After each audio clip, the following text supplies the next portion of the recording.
شما هیچ وقت از کسی نخواهید که راجع به خودش اظهار نظر بکنه.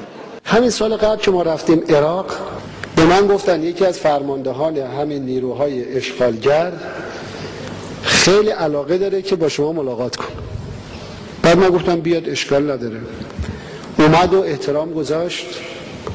جملات خیلی جالبه. من افتخار میکنم که با شما ملاقات کردم، شما توی دل من جا دارید. میشه یه عکس بندازم؟ گفتم بنداز. گفت معاون منم خیلی دوست داره با شما عکس بندازه. گفتم معاونتونم بیاد عکس بندازه. خب ما از اونجا رفتیم جزیره بالی اندونزی، رفتیم برای نشست سران دی8. دیدیم همه اومدن به سمت جمهوری اسلامی با یک شوقی، آقا ما میخوام یه عکس با تو بندازیم. من بهش گفتم بسیار خوب، اب نداره. عکس انداخت، انگار دنیا این پرید بالا، فریاد زد بیاد بیاد. همه جمع شدن.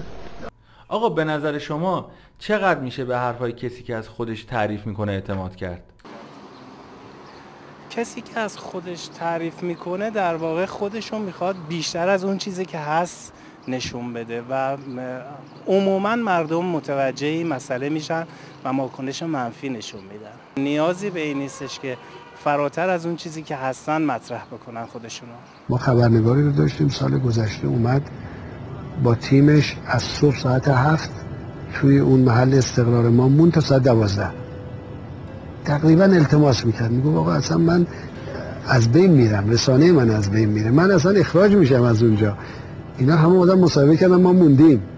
بعد همطوری که رفتیم الان همه میگن آقا خیلی عالیه، باریکلا، کارتون عالی بود، ما اصلا داریم درس میگیریم. ما تو اندونزی خبراشو شما دیدید. روزی که رفتیم تو این سالن ورودی هتل، در اونجا دیدیم یه کلاس گذاشتن، یه تعداد زیادی لیسانس‌های روانشناسی اجتماعی اومدن دارن یه دوره کاربری، یه دوره عملی میبینن. ما اومدیم دیدیم منتظر ما، گفتن نه ما میخوام از تو یادگاری داشته باشیم، تو احمدی نژاد دیگه نیستی. گفتیم چرا؟ یکی اونا هم که همراه اینا بودن و گواهی نامه نداشتن رفتن یه کاغذی، یه دفترچه‌ای پیدا کردن، گفتن آقا یه جمله‌ای برای ما بنویس. بعد رفتیم چین، با چند تا از این گروه‌های از جوان‌های چینی برخورد کردیم. دیدیم کمیته‌های دانشجویی تشکیل دادن، کمیته استقبال، برو بیا، شعر درست کردن، دعوت کردن تظاهرات 50,000 نفری در استقبال از اینکه می‌خواد دانشگاه سخنرانی کنه. شعارهای انقلاب، فریادهای انقلاب ریختن، اصلا ما رو دست بردن تو سالن.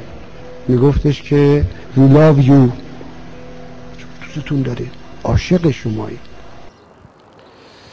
ببینید از قدیم هم گفتن تعریف نشونه خودستایی انسانه. بیشتر میرسونه که دروغ تعریف کردن. کسی که از خودش تعریف بکنه معلومه که اون چیزو نداره، اون خصوصیتو. رفتیم توی این کشورهای اطراف، مردم جمع شده بودن اونجایی که محل اقامت ما بود، چند صد نفر، چند هزار نفر، تا 2-3 نصف شب که آقا اینو ببینیم. فقط بعضی میگن ای احمدی نژاد حرفای آسمانی میزنه. بعد برای اینکه اینو اثبات بکنه یه دختر بچه 2-3 ساله‌ای تو بغل دوستش بود، گفت بیا جلو. منو نشون داد، گفت این کیه؟ اصلا زبون اونا اسپانیولی، اصلا بچه نگاه کرد من گفت این محموده. شمردی؟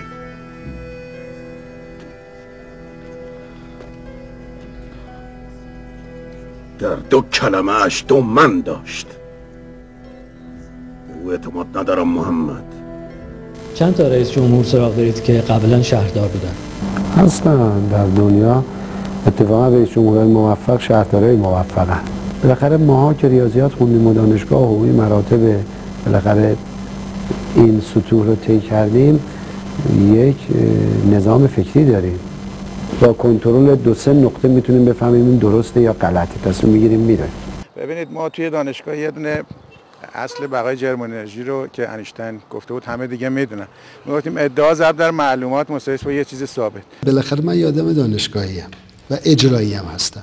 پیچیده ترین مفاهیم اقتصادی رو شما دید من خیلی ساده بیان کردم.